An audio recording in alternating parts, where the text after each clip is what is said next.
Welcome to Homefront Sit Rep. I hope you're in for a great show today, because I'm just a veteran talking about what's on my mind and maybe yours. You can find Homefront Sit Rep on Apple, Amazon, Spotify, or wherever you find your favorite podcasts. You can also check out Homefront Sit Rep's YouTube channel. Buckle up, the show is starting.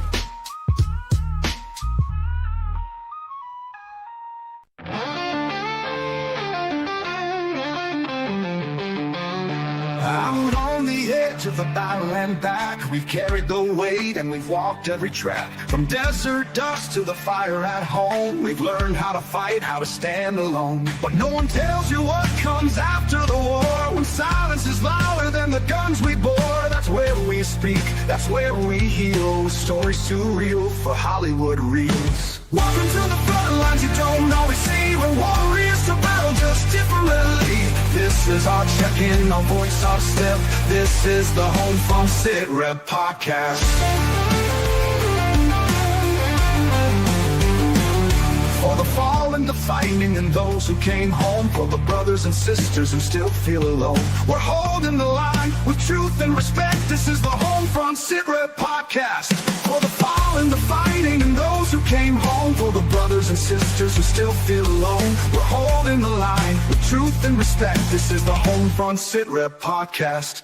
It ain't all medals and waving flags. There's pain in the silence and weight in the bags. But we've got a mic and a mission to share, to tell the damn truth, cause somebody's gotta care. We laugh, we cry, we cuss, we pray. We honor the ones who ain't here today. From basic to battle and back to the block.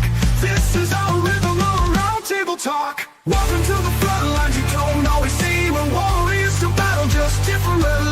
This is our check-in, our voice, our step. This is the Homefront Sit Rep podcast. Still heavy in dreams out of reach, for the lessons the textbooks could never teach.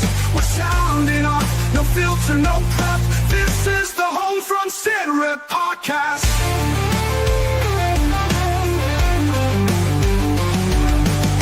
So if you've worn the boots or love someone who did, if you swallowed your hurt and kept it all hid, pull up a chair, you're not alone.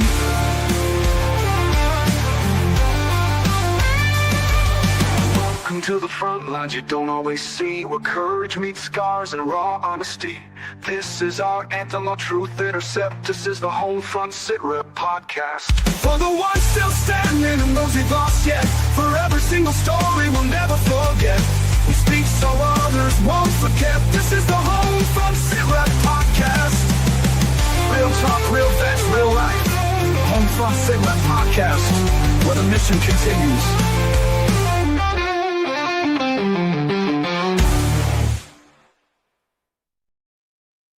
Welcome everybody to a Monday edition of Homefront Sit Rep. How is everybody doing? Gunny, welcome back. How are you doing, sir? Still got a sinus infection, but it does not feel like my eyeballs are going to pop out of my head today. So that's a plus. Obviously, my voice is a little deeper than usual. Sound like Travis Parrington up in here. But no, good, man.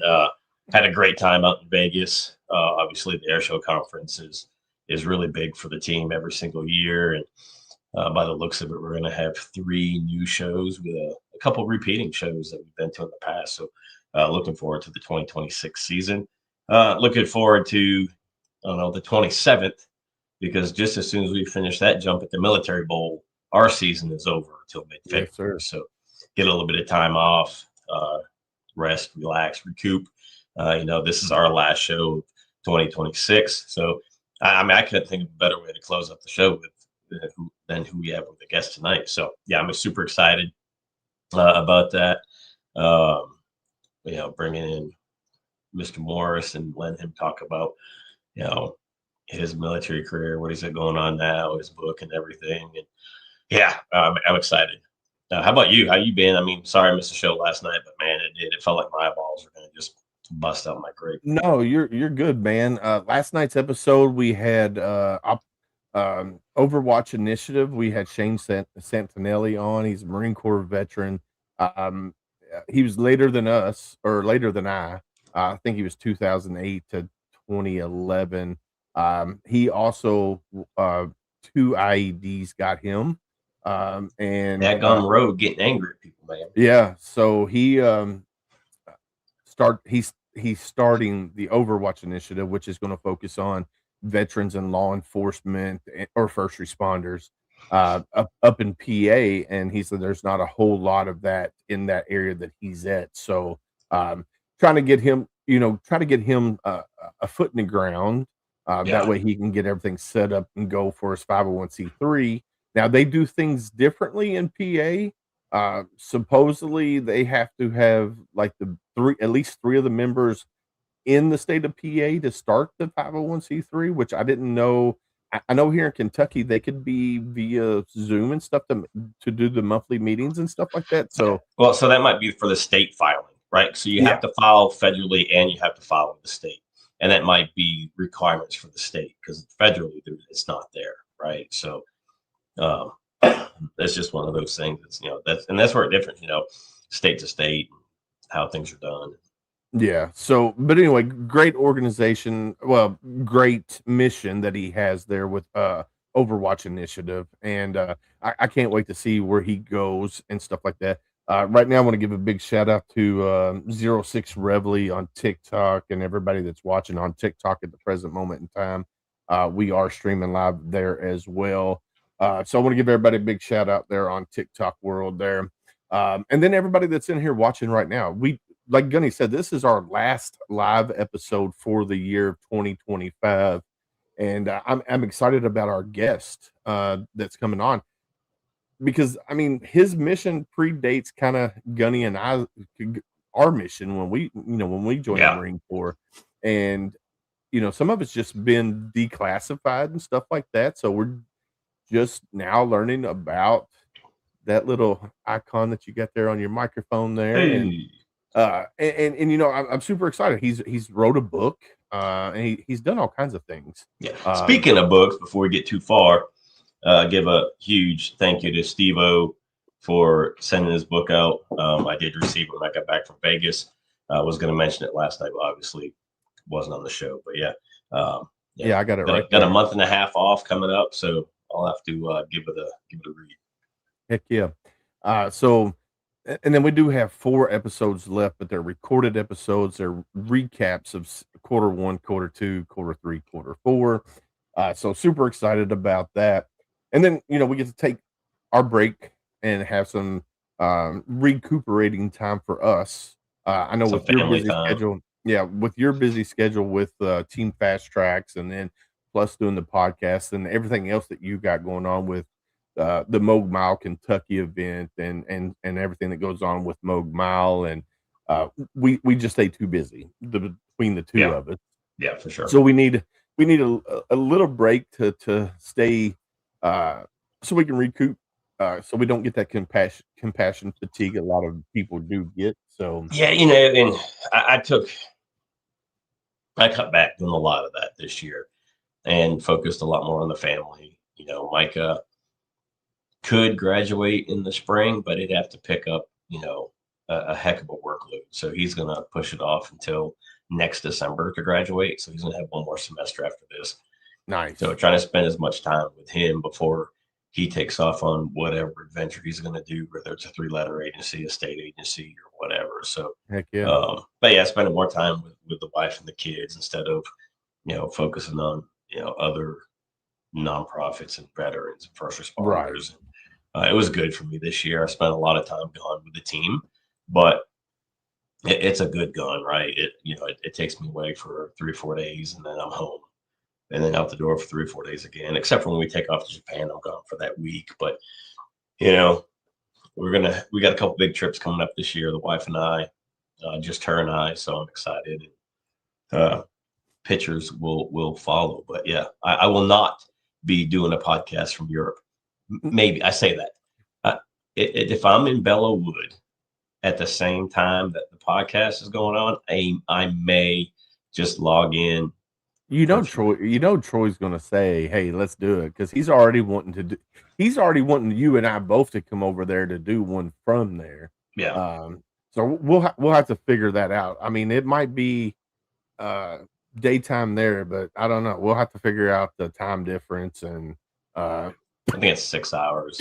It's whatever. Yeah, see how we can make that happen. So do it pre-recorded and send it to you. Yeah, yeah. We'll have to figure that out for sure. Definitely. Well, without further ado, let's bring up our guest to the show. Oh yeah, Are I'm you sure everybody that's out there listening and watching is sick of us running our sucks. I see a Kimberly Morris spelled the same way, so that must be a relative of our yeah. guest. So she says, And "I know." then my father's love says me too. And then we Yeah, got Mr. Brandon in the house as well. So I want to give him a big shout out. yeah, So let's bring our guest up to the stage. yes, sir. Let's see. Let's Oh, get it on. ah, Welcome to. Well, where the hell did Hey, he go? where you going, Willis? Wrong person. I know. Wrong person. I'm trying to get the one with all three of us. Uh, Not that Man, one. you keep jacking this thing up. No, somebody has messed with my settings, and I'm not happy about it. There we go. I found it. There we go. Welcome to the show, sir. How are you doing today? doing fabulous. You guys didn't tell me I was closing out calendar year 25 with tonight's live show. Why didn't you tell me that? It's a surprise. Willis It keeps was secrets. Secrets and Secret Squirrel. Yes, sir. Well, welcome to the show. Do me a favor and introduce yourself to the world of Homefront Sit Rep, if you don't mind. Hey, thank you so much. And thanks for having me on your show. You guys do such wonderful things for our veteran community. And I appreciate you having me on here. It's a real honor. I'm a retired Colonel Trey Morriss, United States Air Force, family of 5 adult kids, or a father of 5 adult kids. And my better 2/3, Melody Morris, have been married to for coming up on 35 years. So we have a wonderful family. Most of them live in Little Rock. We're down here at Barksdale Air Force Base in Bossier City, Louisiana. Love the South, love Louisiana. Originally from Arkansas, grew up in the Northwest corner. Had a love for military aviation through a grandfather who was a B-24 pilot in World War II. Later went on to fly B-29s, and had an uncle who was a waist gunner on a B-17 in the mighty 8th Air Force. So love military aviation, and glad that I'm here tonight. Well, thank you for taking time out of your busy day and hanging out with us. I do know you have a disclaimer that you got to read before we go any further. Yeah, so the reason I got to do this disclaimer is I still am employed by the mighty 8th Air Force as a government service employee. So the views expressed are those of the author and do not reflect the official policy or position of the Department of Defense or the United States Air Force. Let's have some fun. Let's have. So did you leave Northwest Arkansas before the Walmart and what else is up there? JB Hunt and Tyson Foods. Wow, you've done some homework. Yeah, I was a guest speaker at Tyson Foods back Memorial Weekend, so okay. That's the only reason I'm familiar with the area. Yeah, so I lived there in the heyday. My father was good friends with John Tyson growing up. I remember a lot of that. I've actually mentioned that in my book. My great grandparents were friends of Sam Walton. They would have church lunch with Sam Walton at there in Bentonville, and in the Hunt family, same, also friends of my father. So there we've got I think. JB Hunt's something like Fortune 350, Tyson's Fortune 85, and then Walmart the number 1. So if you look at all that corporate wealth in Northwest Arkansas, they're a country all by themselves. For sure. Great place to grow up and live, and it's a well-kept secret until tonight. And then I just said it all over. But yes. Oh, I love it. So you said you got a love and passion for aviation at a very, very early age. So when you decided to join the military, did you know that you were going to go in the Air Force, or did you look at all the other branches and see what you wanted to do? I did look at a little bit of the Marines and the Navy, and I really quickly fell in love with the Air Force, mainly from that influence, family influence, and the great heritage and legacy of what happened over the skies, and the hellish skies even of Europe during World War II. My grandfather was a Distinguished Flying Cross recipient, a Plessy oil field raid airman, Shot up pretty bad during that raid, came home later and was an instructor pilot for B-29s to finish out the war. My uncle, sadly, flew one mission, and we lost him as they tried to make their way home over the English Channel. But again, those stories and that legacy and that heritage really grew me to what eventually became the United States Air Force. But then it was the Army Air Corps. Yes. Awesome. I love it. I love it.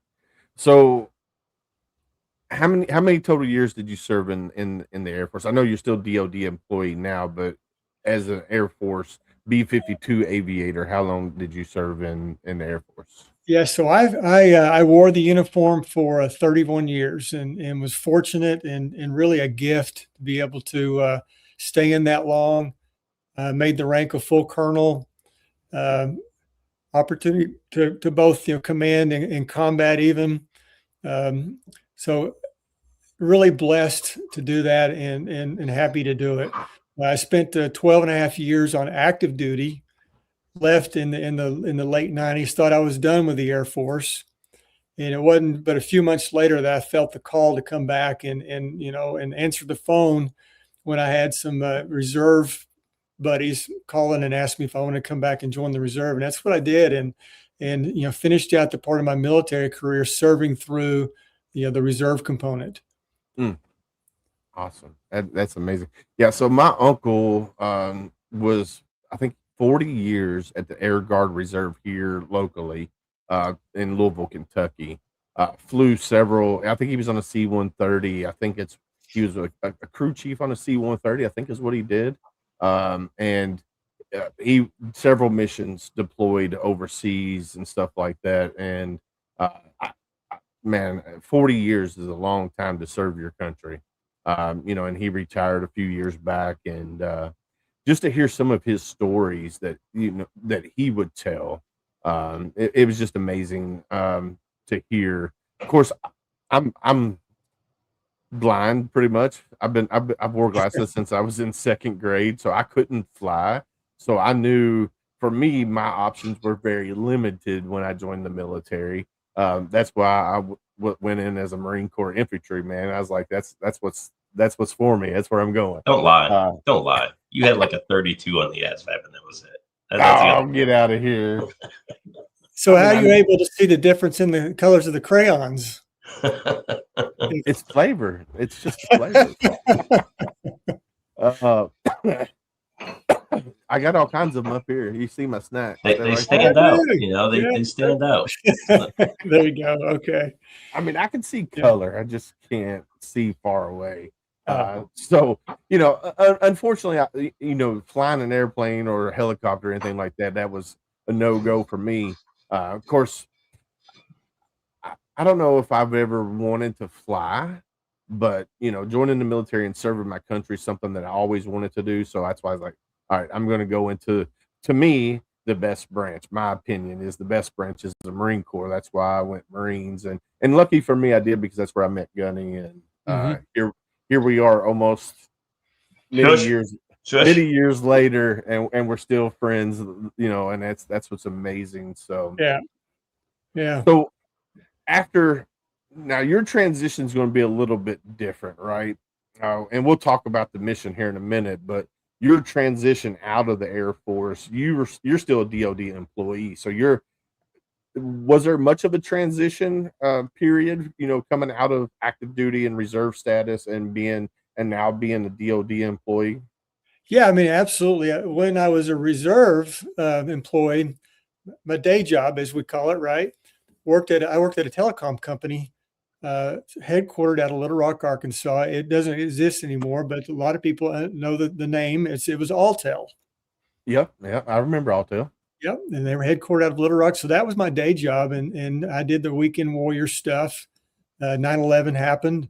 Yeah, I did fly 32 combat missions over Afghanistan and Iraq during that time period. And but really, a lot of my leadership skills were really honed in watching some great leaders that I worked for and worked with at Altel Communications.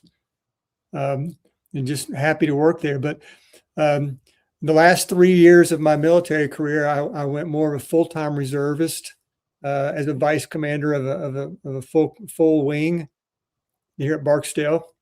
Retired in 2017 and really went retired for a couple of years, thinking I was going to go back in the telecom industry, and it really didn't work out that way. During that time period, I just, did a lot of soul searching, and this position I'm in now, 6 years ago, became open, and was encouraged to apply for it. I'm the director of staff for the commander of the mighty 8th Air Force, and that's what I've been doing as a government employee for the last 6 years. So what does that job entail? So it's a little bit of cat herding, to kind of be a little bit jokingly about it, but it really assists the two-star general in manpower, technology screening, facility selection, all the chief administrative kind of things that happen in a large organization, especially one that's 23,000 strong. It's got billions of dollars in assets.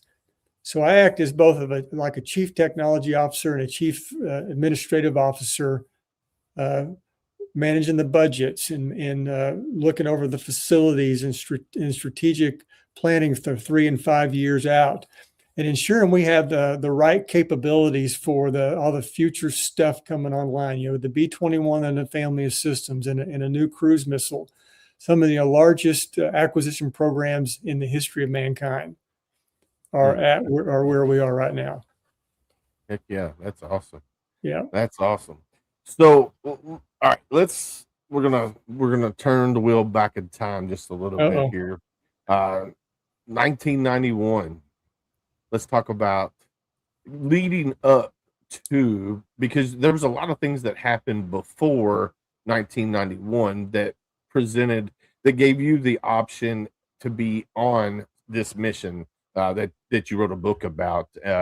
So let's lead into that, and then we'll get into the mission, because that mission was the first one of its kind, and that's what turned our America's warfare, especially air warfare, around with the long range capability and stuff like that. So talk about the build up to that fateful day in 1991. Oh yeah, I'm happy to do that. So my background and the background of all the aviators at this time, we're still in the Cold War. We're still performing what we called the nuclear alert mission, zero fail B-52s at many bases across the United States, loaded with nuclear weapons, and air crew living right there by those aircraft 24/7, 365, and have been going on since the mid-50s. So the DNA of these air crew, the maintainers, the security forces, all the support, and the aviators, the DNA is zero fail. That's the way we grew up. That's the way we perform day in and day out. Now, leading up to this, really in the very late 80s, America is grappling with this new concept of state-sponsored terrorism. It had grown into a complicated adversary that was hard to understand. And the chief adversary, the sponsor of that terrorism at the time, was the country of Libya. If we remember the Pan Am flight in Lockerbie, Scotland. Yeah. And then also there was a massive attack on a disco in Germany that killed dozens, if not hundreds, of American servicemen. And that resulted in this strike called El Dorado Canyon. If you remember, it was the old F-111. The strike force of F-111s flew all the way from England to Libya as a retaliation strike. And in that mission, we lost one air crew, one F-111 and 2 air crew.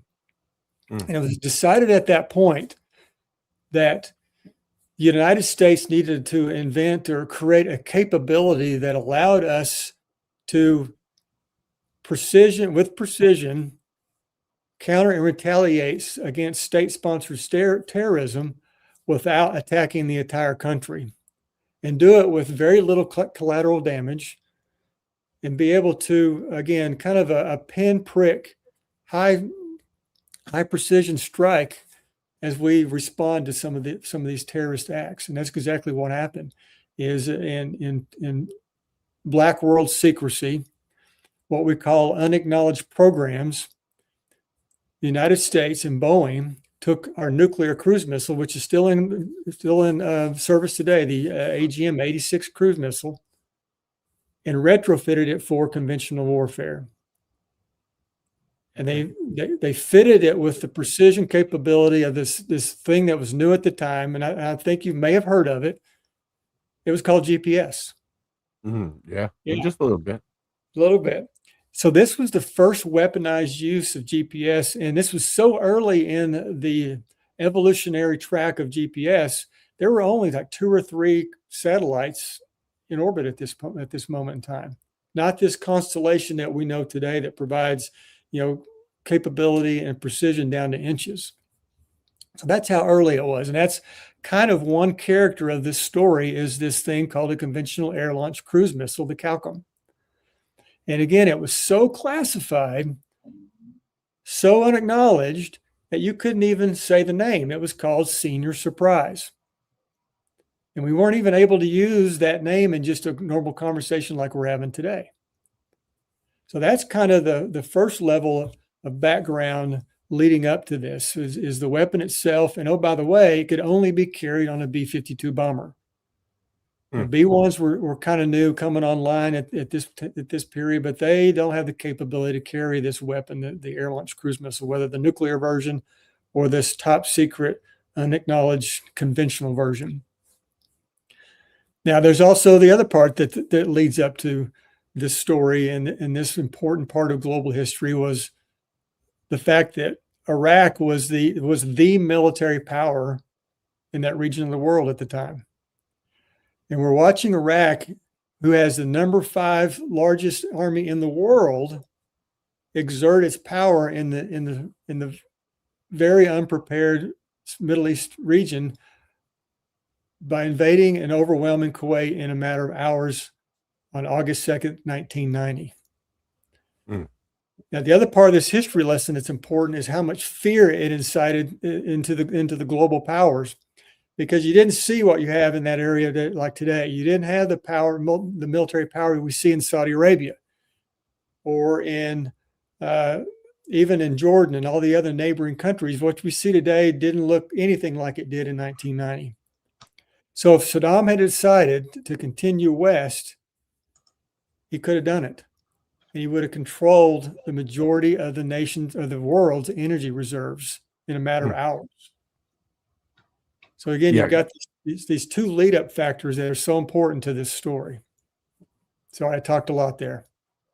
No, you're good. I was going to say, I remember, seeing the news reports and stuff like that on the news, and how scared the world was at that time when he invaded Kuwait and pretty much within hours was in control of the country. And they're like, if he wants to go wherever he wants to go, he's going to go, because, like you said, it was the fifth largest army at that time.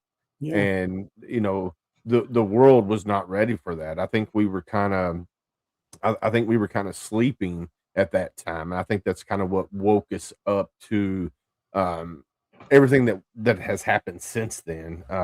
Granted, nobody ever thought, the attack on 9/11 would ever happen here on American soil like that. And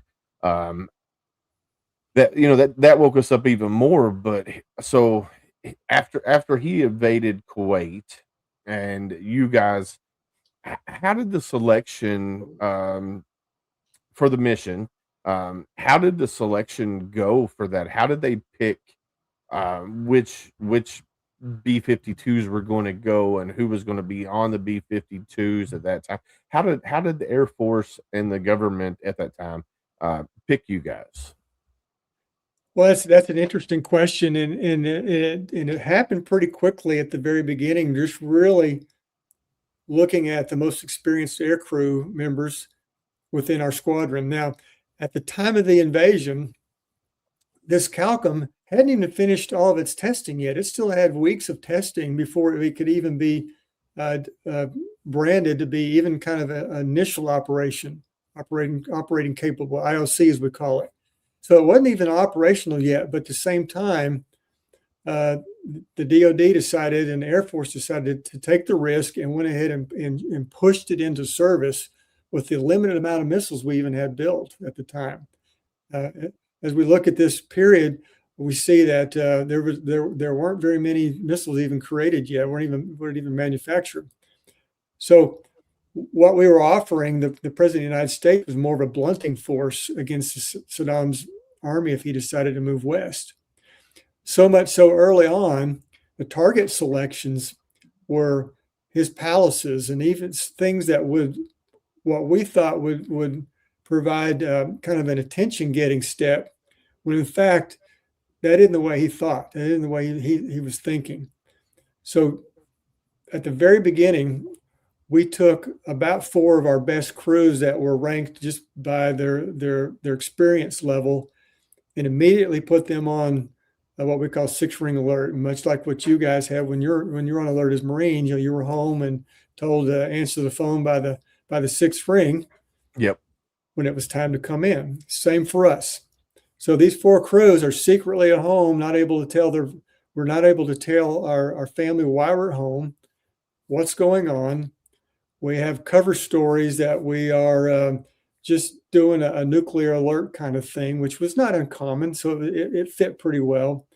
But at the same time, there's extra aircraft on the base starting to be loaded with these missiles that look like nuclear missiles. You can't tell the difference by just looking from the outside. So early on, it was just a selection by experience level, because there were only about one or two crews that even knew the existence of this weapon, this capability at the time. That's awesome. Yeah. So the mission itself, like we were talking earlier, it was the first of its kind. It was the long range capability. I mean, you guys flew 14,000 miles, so many hours. How many total hours was it? It was planned for about 33 hours, and it ended up being 35 hours, just a hair over 35. Yeah, that's a long time. And that was, like I said, that's one of the first missions of its kind. Am I correct on that? Yeah, I mean, there were times during the B-52 flew on even longer missions in a peacetime, well orchestrated, really, I'm going to call it a publicity stunt to show the capability. Because a deterrent force is not really a deterrent if you don't show some of the capability to your enemy. Right. A platoon or brigade of Marines is not very deterrent if you don't occasionally show what they do in an exercise to our enemy. Yeah, we did a lot of dog and pony shows in the Marine Corps. That's what we called them, dog and pony shows. And no matter where we were at, whether we were in Greece when we did the training there, was in 2000, was it not, Gunny? Yeah, it was NATO exercise. Yeah, in 2000, and then all the other dog and pony shows that we've done, and you definitely have to show that power of what we're capable of doing, and so that's something super cool. So the longest missions, combat missions to date, were the ones that flew in and out of Guam into Vietnam. And they were not 35 hours. Now, very large scale attacks, a lot of tonnage and weapons dropped on during the Vietnam War. But again, different kind of war, different distances and, different threats. Yeah. So what made you decide to write a book and tell your side or your experience? Because I know that other people that were on the mission have their own. It's like, serving in the military, you walk your path, I walk my path. It might be identical, but we see it differently. So what made you decide to write a book and tell your side of what you recall? Oh, there's a lot of factors on that, but I'll share it this way. I mean, we had done our first real reunion in the 25th reunion in 2016. General Robin Rand, who, by the way, is did one of my blurbs here on the back. A great friend. Really, he was the commander of Global Strike Command over all the bombers over the 2/3 of the nuclear triad, as we call it. And he had highly encouraged us to kind of pick up the traditions of the Doolittle Raiders and began doing these reunions, both to remember the accomplishment and the legacy of it, but as a forward teaching tool and an organization to continue to push the benefits of bomber air power. And it seemed like every time we did these reunions, so we would do the big ones on the 5s. We got the 35th one coming up here in January, the 35th anniversary of Desert Storm. And we would do smaller ones in between. And it seemed like every time we got together and we told stories, somebody would say, we need to write a book. And nobody would ever do it. And I think partly because this is the way I felt. I think it's partly is what you just said, that it's everybody's story. And for me, it felt like a betrayal to go write the story on my own. Yeah. Because again, it belongs to 57 other airmen, 4 of us that have died and gone west, as we say. But so here we are with 53 of us left. But it never did. It would never materialize into something tangible and real, because I think a lot of people felt like it's not my story to tell. So here's the 6 degrees of separation story that kind of was the catalyst to get this thing really moving. If you indulge me with a little bit more storytelling. About 3 years ago, in my current job, my commander was invited to go to a 100th birthday for a B-17 pilot who was an 8th Air Force pilot, flew for the Bloody 100th bomb group. And he was turning 100, and my boss couldn't go, so my wife and I went in his place. And we did the celebration. We were done with it, and we're kind of in the middle of a group of talking, and somebody knew my story about Secret Squirrel and kind of blurted it out. Well, one of the people in this little group that was just doing the chit chat after the birthday party was over was a wonderful friend that's now become a wonderful friend by the name of Chloe Molas, and her brother, Brian, forgive me, her husband, everybody, her husband, Brian Mazza. And Chloe is a entertainment correspondent at the time for CNN, and now she is for NBC News. Well, she just latched onto the story, and we created a friendship over this story. And it was her and her husband were the two that finally broke the ice for me and got me to write this book, really 2 years ago now. And it was their prodding, it was their helping me understand that this is a story worth telling. And I think that's another problem that we have as veterans is and I'm sure you guys have done this, is you go do something hard, but really it wasn't that hard when you did it because you were trained well, and your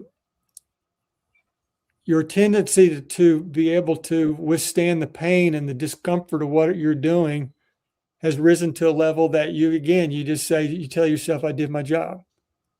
I mean, 35 hours there we go. So 35 hours in a B-52, and it's cold and it sucks. And it's not fun. And, losing an engine on takeoff at the very beginning of the mission. And it's just this one problem solving thing after the next. For 35 hours, and you come back and you go, well, I just did my job because of that no-fail DNA or that training you did and everything that came against you, your training and then some ingenuity on the other side of that or innovation got you through that when it could have been mission failure. It could have been life-threatening, and it was, but you just got through it.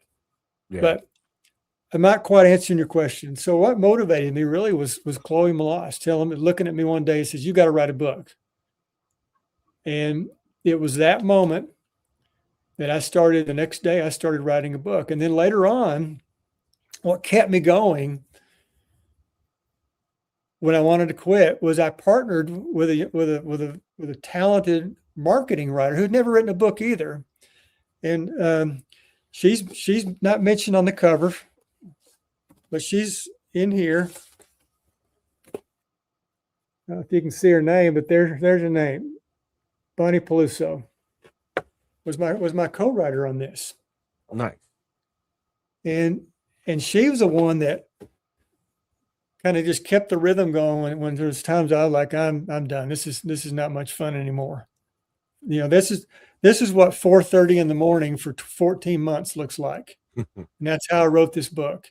It's getting up at 4:30 in the morning, every morning, probably 28 days a month. Gave myself a couple of days off a month and writing every morning.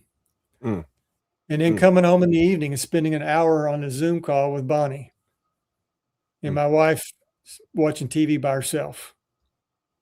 My better two-thirds. I bet you that was a little painstaking for the wife. You know, here you are, you're home, but you're still focused on doing this. And sometimes we have to, you know, take time out away from this so we can spend with the family. That's kind of like Gunny and I, we're taking these 2 weeks off. And I've been talking to Gunny for a while, and I'm like, hey, bro, you need to write a book. And he's like, no, I ain't gonna do it. He said, I just did my job. And so it's very similar to your situation. You know, you did your job, but now here you are, you're writing a book about it. I think Gunny down here needs to write a book. I've been told I need to write a book, and I'm like, man, I just did my job. I'm right there too. But Gunny, do you have any questions? Because I feel like I'm taking all the questions. And I got a statement though. You know, we all of us, right? And it doesn't matter who you are, always procrastinate. And I brought this up.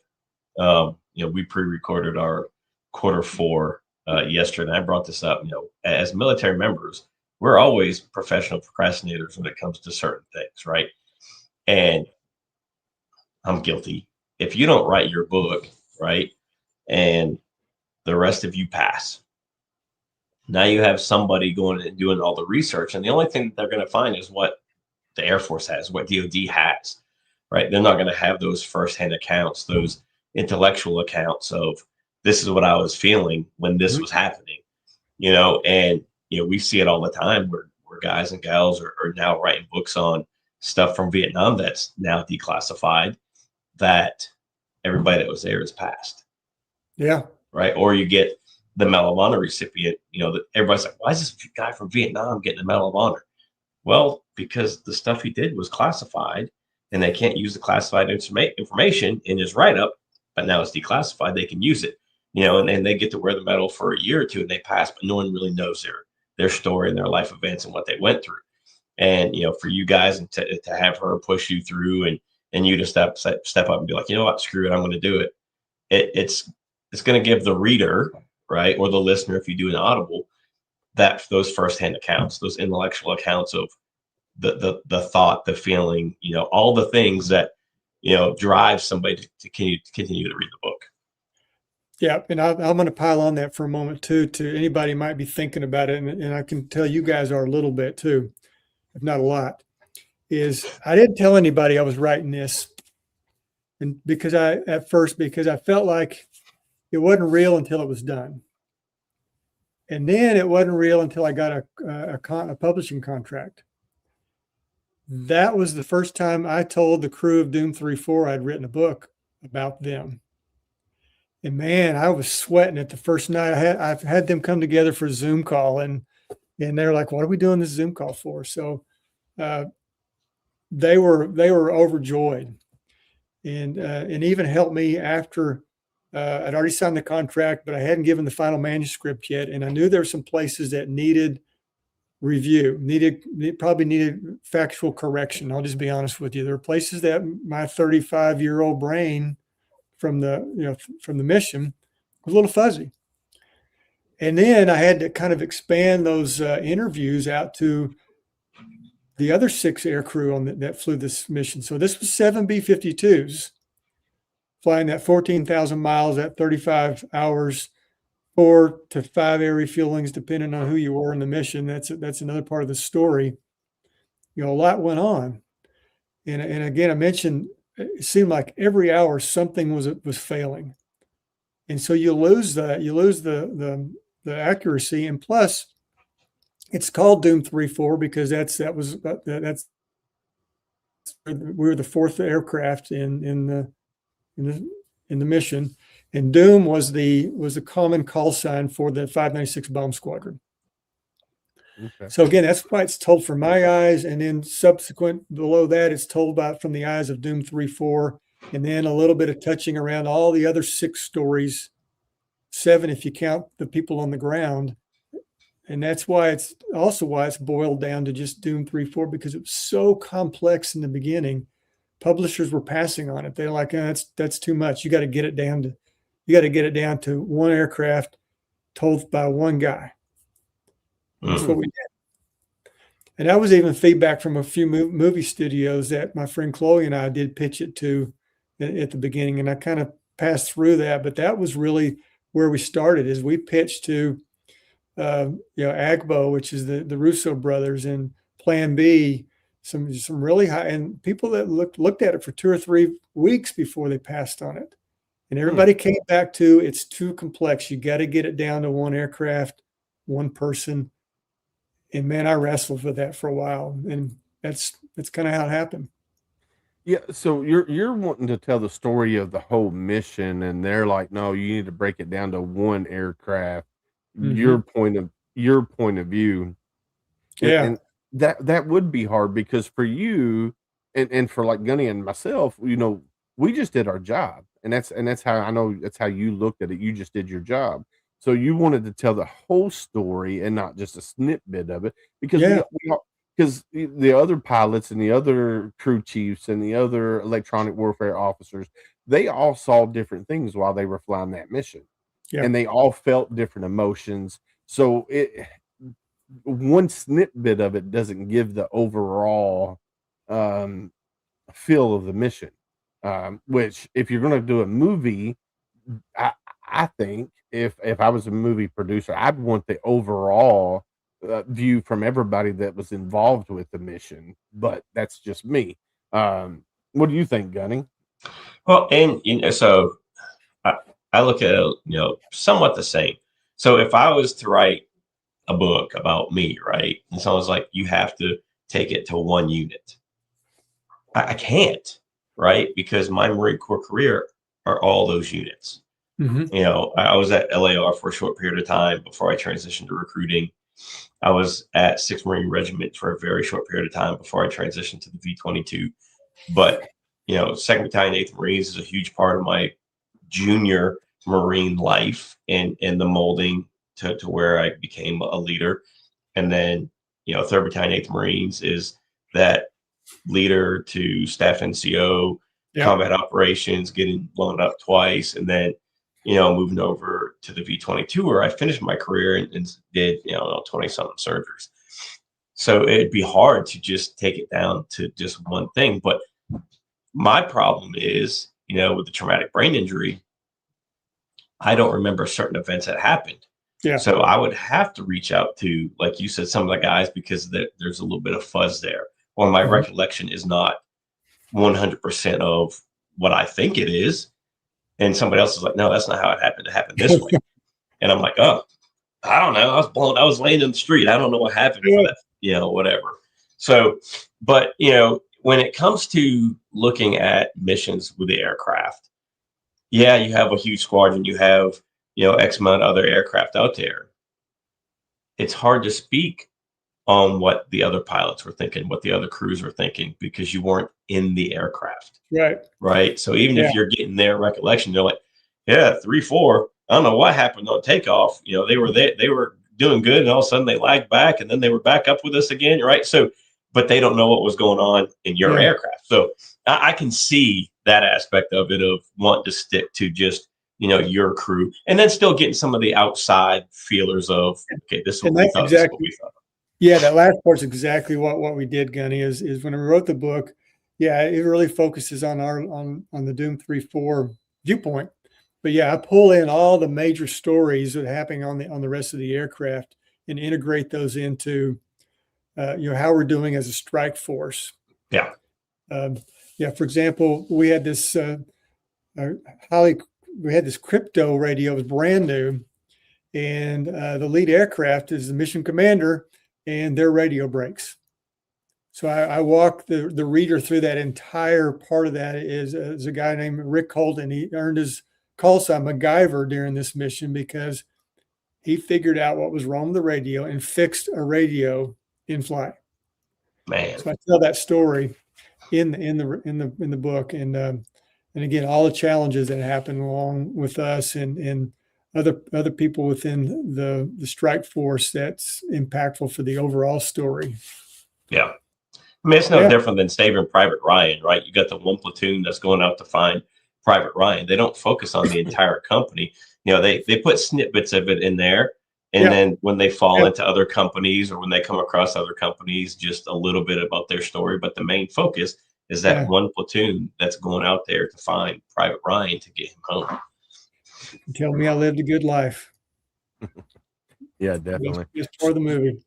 So when you were writing the book, were there things that came up, like you remembered it one way, and then like Gunny was saying, you got to talking to the other guys that were on the aircraft with you, and then you were talking with other people leading up to the mission. Were there things that came more clear as you were, in the process of doing the research for the book and stuff like that? Absolutely. And even just within my crew, I won't share which place in the book, but there's one place they were adamant that it did not happen this way. But the research that I found, both through some of the research I found where other people, historians, had written about this mission in like 1992, early on, right, when their memories are fresh, said it happened this way. And I went with the way the historian wrote it and basically had to get permission from my crew. And when I told them, look, I'm going to write it this way, even though we none of you guys agree it really happened the way I'm writing it. So they even gave me a little grace in that area. Other places, I either had to rewrite it or I made some compromises in how I wrote it so that it fit maybe two different narratives by word choice. Yeah. For example, the lead aircraft, the lead cell, Doom 131 through 33 took off. They all took off together in one cell, radio silent. We led the second cell, Doom 34 and 35 together, and both of those air crew, my air crew and the 35, are both adamant that we received a radio call to giving us takeoff clearance. May not sound like a big deal, but it's part of writing and relating the story correctly as best I could. So I had to rewrite that part to say the first plane took off with a signal light, giving them clearance to take off, and then we actually had a radio call. And again, it seems kind of minor, but it adds to how the story comes out. Yeah. Well, I mean, you guys can't tell how far ahead they are, right? Especially you're taking off at night, going blackout. You can't tell, so you have to get that call from ATC saying, "Hey, they're clear. You're clear to go," right? Instead of a person on the ground, throwing a light beam at you. Yep. So there are places like that throughout the book, and again, I tried to write it. I think there's one or two places I did have to have a little bit of artistic license to make it fit, and usually trying to fit a written historical report versus memories. Is what I did. Yeah. But so the book is not out yet. It comes out March 3rd. March 3rd it comes out. Where will it be available for people to purchase? Anywhere you want to buy a book. I mean, this thing, I did some Googling the other day. I found it in a bookstore, being sold in a bookstore out of Japan. I've seen it at bookstores in Germany and Brazil. I mean, it's Simon & Schuster is my distribution point, and they are a global book distribution company. It's doing very well in pre-sales. The audio book is being created right now as we speak. It will be released the same time the hardback and the Kindle version of the book is on March 3rd. It's not showing up on Amazon yet, but it will. We've got an actor recording that as we speak. So I'm excited about that because usually the audio book doesn't come out till they see how well it does. Till way after, yeah. Well, this one is doing so well. I'm excited to say that it's doing so well that they're investing the money in doing the audio book now. I'm excited for that because isn't that cool? Yeah, well, I don't read a lot, and what I do is because somebody sent me a book and it's not on Audible. So well, I'm gonna send you guys a book, but and maybe I'll send you a license to an audio version of it too. I appreciate it. I mean, I spend a ton of time in the car. I work with a professional skydive team, so driving all over the country and flying back and forth across seas, doing shows and stuff. So I spend most of my time on my phone with the Audible. So and I get more out of it. I retain more for whatever reason.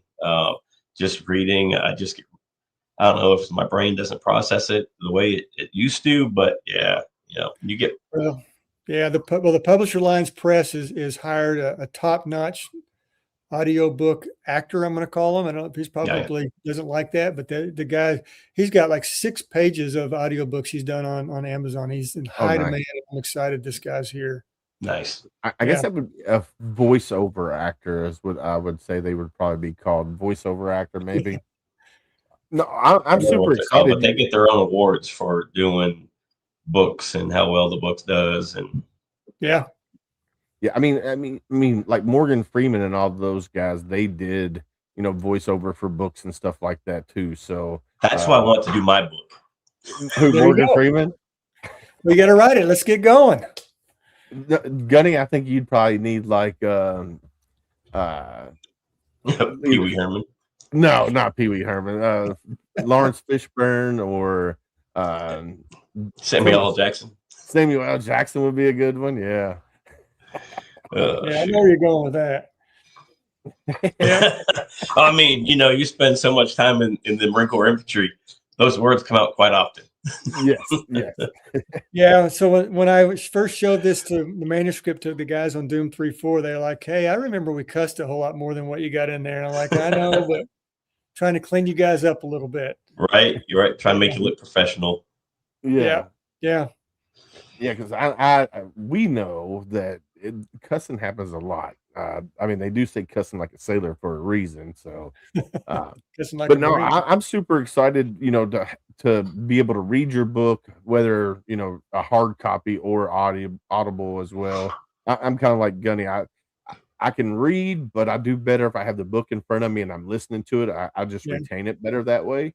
And that's probably from an undocumented TBI from when I was in the military that I can't sit down. I lose focus too easily just reading a book. But if I'm listening to it and have it in front of me, then I'm good to go. I'm golden.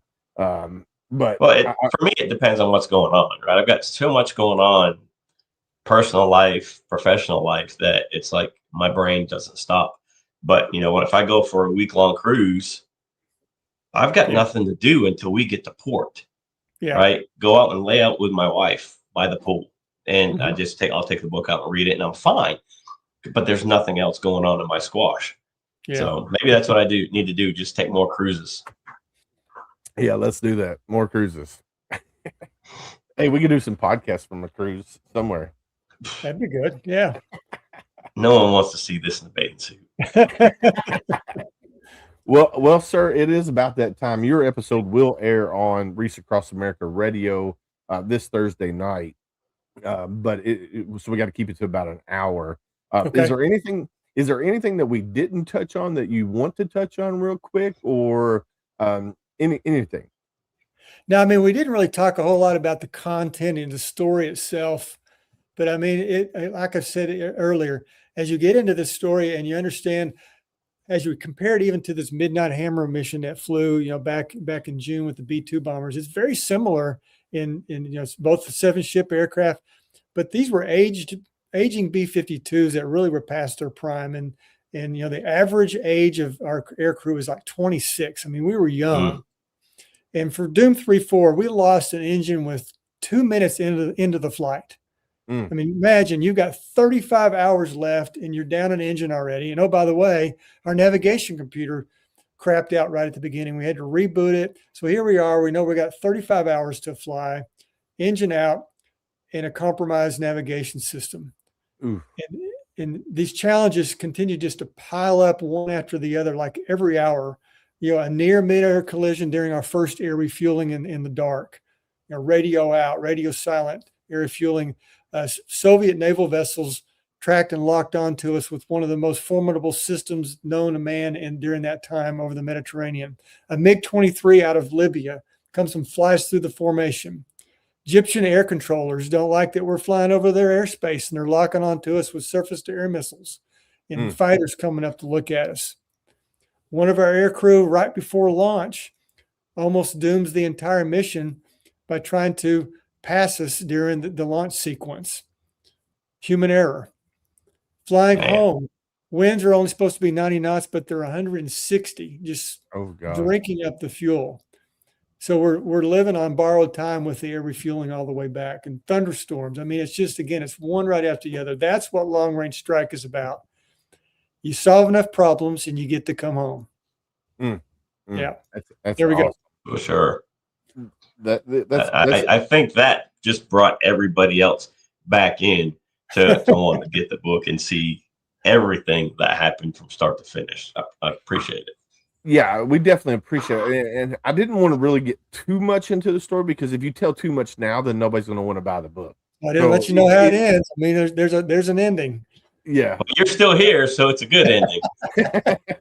Yeah, definitely. And so March 3rd is when it's released. People, if you're watching this now, listening to it later, go pre-order the book. Go order the book, and then that way it comes when it's available to be shipped to you.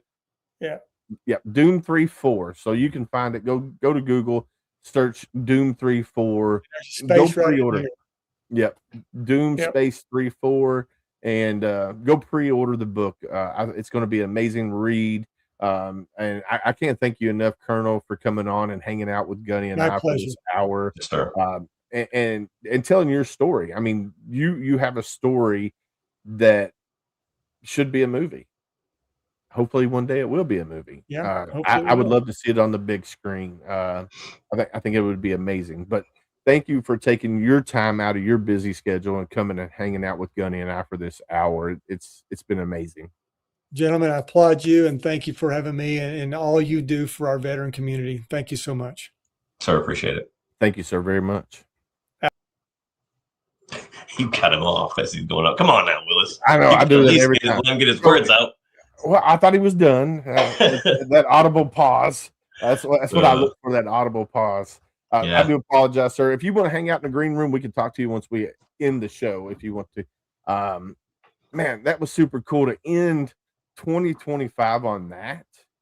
Oh, man, that was just phenomenal. I can't wait for the book to come out and be able to see it in hard copy and read it.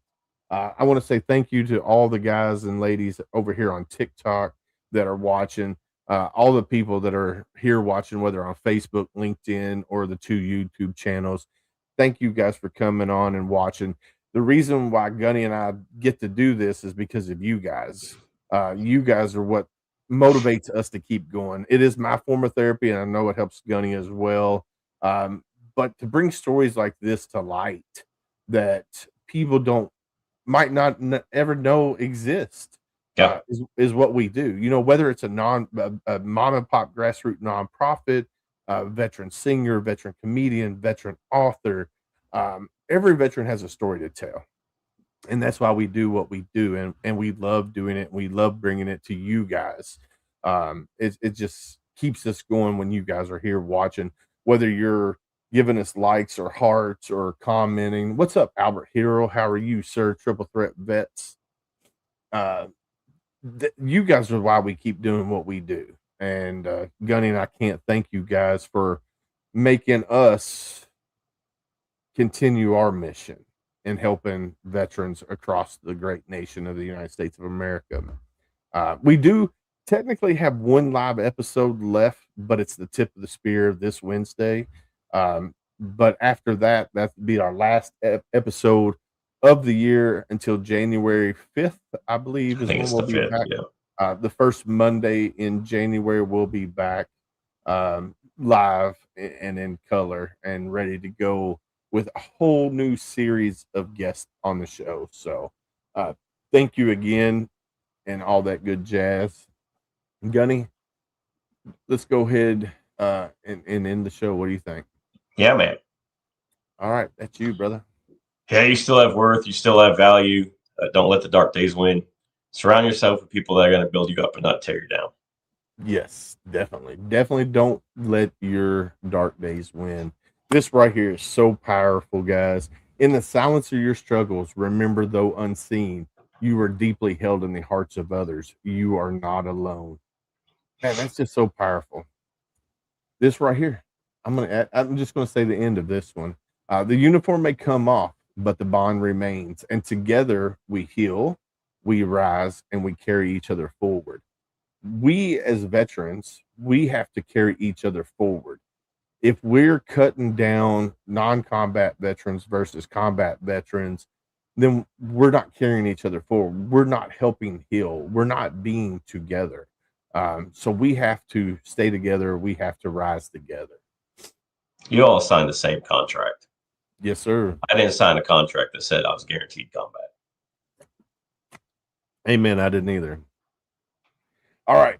Be someone stranger. Hashtag be someone stranger. We talk about this all the time here on Homefront Sit Rep. We as humans, we're more apt to talk to a complete stranger than the ones we love the most.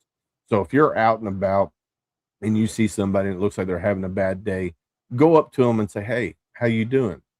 And if they give you the red flags, I'm okay, I'm hanging in there, I'm living a dream, ask the next hard question. How are you really doing? And be ready for that conversation, because it could be a 5-minute conversation. It could be an 8-hour conversation. You have to be ready for that conversation. Yeah, man, it takes a village. Use your people. We all have a ton of friends on Facebook and Instagram and X and TikTok, and hell, we all have a bunch of contacts in our cell phone. Pick up your cell phone, do that cell phone roulette, open that contact, scroll through it, hit a number. Just tell them you need to talk, you need an ear. Maybe at the end of the day, your voice is the voice that person needs to hear. Yeah, so pick up your phone, do that cell phone roulette. If they don't answer, leave a message. Hey, this is Gunny, this is Willis, thinking about you. Hang up, do it again, and keep doing that until you get a hold of somebody. You never know, your voice might save their life. Big shout out to our partners. I don't want to say sponsors, but our partners. Adam Bird with Heroes Media Group. I can't thank Adam enough for his friendship, not just his partnership, but his friendship. I mean, he'll literally just text me out of the blue. Hey, man, I'm just checking in with you. Is there anything you need? And if I need anything, he'll friggin' jump on it and help me out really quickly. Reach Across America Radio. I can't thank Jeff Pierce and his team at Reach Across America Radio for believing in the mission of Homefront Sit Rep and bringing that to the masses on Reach Across America Radio, which you can find us on Thursday nights, 11 p.m. Eastern. You can find Homefront Sit Rep on reachacrossamerica.org/radio, or you can download the iHeartRadio app, TuneIn app, or Audacity app and search the word Wreath, and you can find us on that as well. Military United podcast streams, Elite Engraving, who did our amazing hat, which is sitting right up here, and Gunny's got them right there. Can't say enough. They're a small veteran-owned company here in Campbellsburg, Kentucky. They do amazing work on everything that they touch, and they don't just do hats. They do engraving on a little bit of everything. So big shout out to them. Same flag, same oath.com, which is scrolling across the bottom of the screen. Matt and Becky Johnson outside of Katy, Texas, small t-shirt owned company or veteran owned company that does t-shirts. They did our Marine It Down shirt, which Uncle Sam is wearing right there, which you can also find on homefrontsitrep.com underneath of our merch section. You can find the link to our hats and also our shirt. Another big shout out to RDC Shoe Company, Darren Davis with RDC Shoe Company. I love their Patriot shoe that I wear all the time. It's so friggin' comfortable. They're amazing to wear.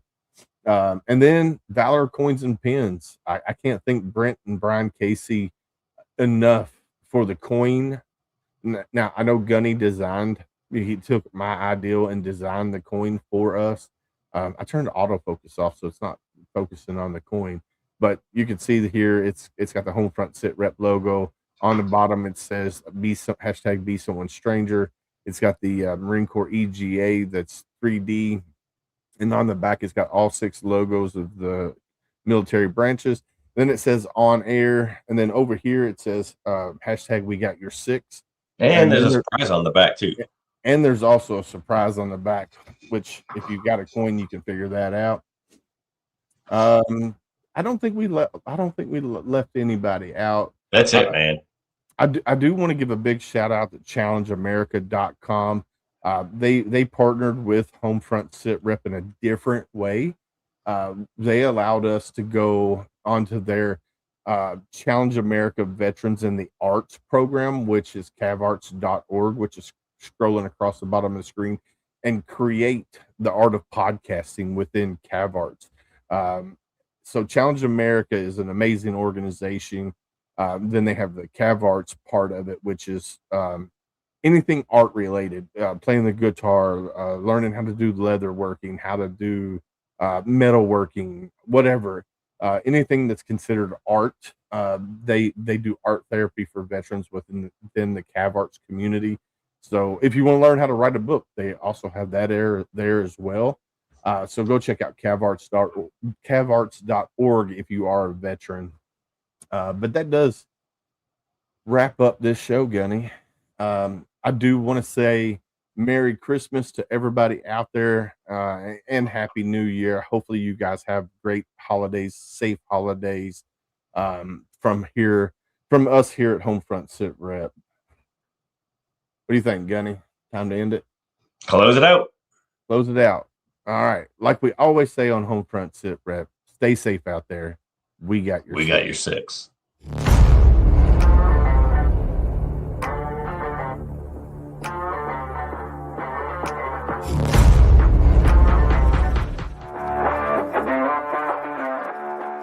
Thanks for listening. Hope you enjoyed the show. Suggestions and comments are always welcome. Cannot wait to have another great show with y'all. Don't forget you can find Homefront Sit Rep on Apple, Amazon, Spotify, or wherever you get your favorite podcasts. Stay safe out there. I got your 6.